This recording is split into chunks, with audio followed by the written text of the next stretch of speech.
Some stories just make me wonder, is this the world's worst criminal?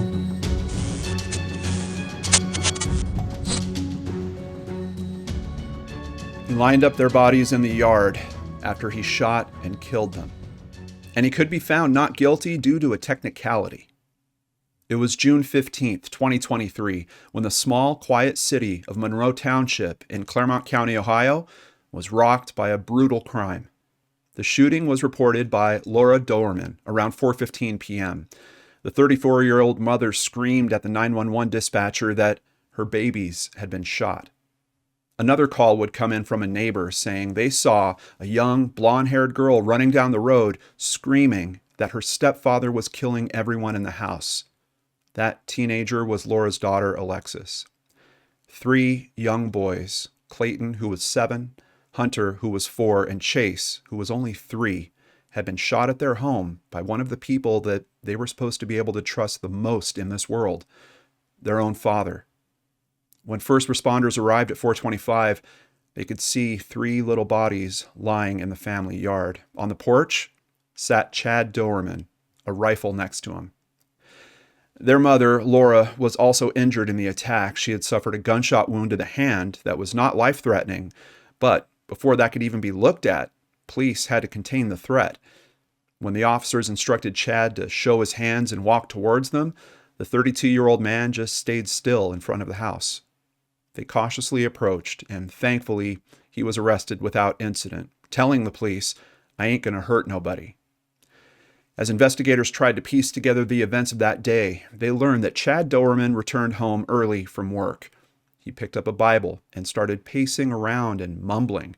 One of the phrases that could be understood was him repeating, "Chad knows what's right." Laura tried to talk to him. She even threatened to call his parents, to which he responded, there was no issue. He was just kidding and playing around. He told her that he wanted her and the 3 boys to take a nap. Thinking that she didn't want to leave Chad alone in this state, she obliged. But while they were getting ready to sleep, Doerman headed to his gun safe in the master bedroom. Chad took his rifle from the gun safe and he pointed the weapon at his son Hunter, shooting him twice. Laura, in an attempt to save the other boys, told Clayton and Chase to run. 14-year-old Alexis, Chad's stepdaughter, who was watching television in another room, heard the scuffle and ran towards the bedroom, trying to help her brothers escape. In his murderous rage, Chad started to literally hunt down his children. Clayton had made it outside, but his father caught up to him near the woods and shot him twice.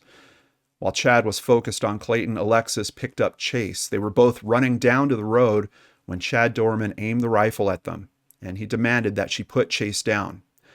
Alexis did, and Chad pulled the trigger. The gun was out of ammunition. Chase ran towards his mother as Alexis headed off for help. She decided to run towards the nearest fire department, screaming in the streets that her stepfather was killing everyone. Laura tried everything she could to shield her surviving son, but Chad was back with a reloaded rifle. The couple fought as Chad tried to wrestle Chase away, reportedly biting his wife in the process. She grabbed the barrel of the rifle and it went off, shooting her hand, causing her to let Chase go. Chad Doerman then shot 3-year-old Chase.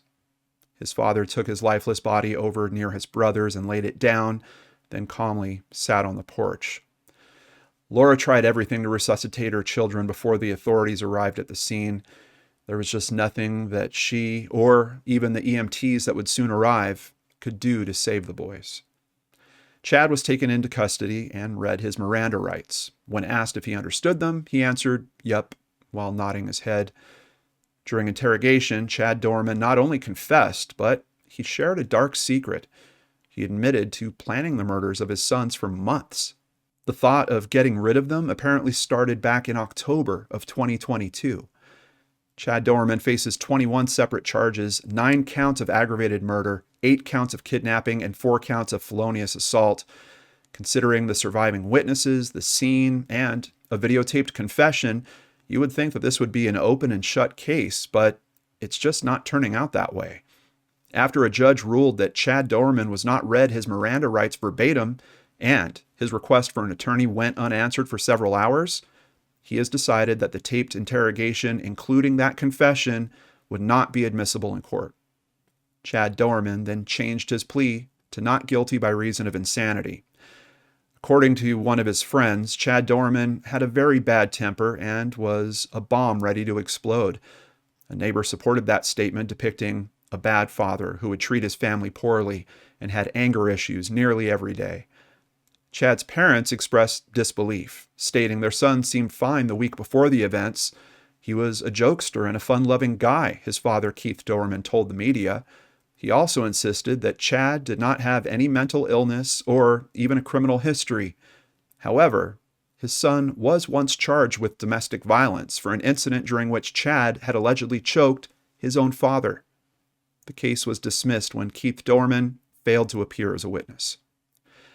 Laura and Alexis, the two survivors of this unbelievable attack, have obviously suffered immense trauma.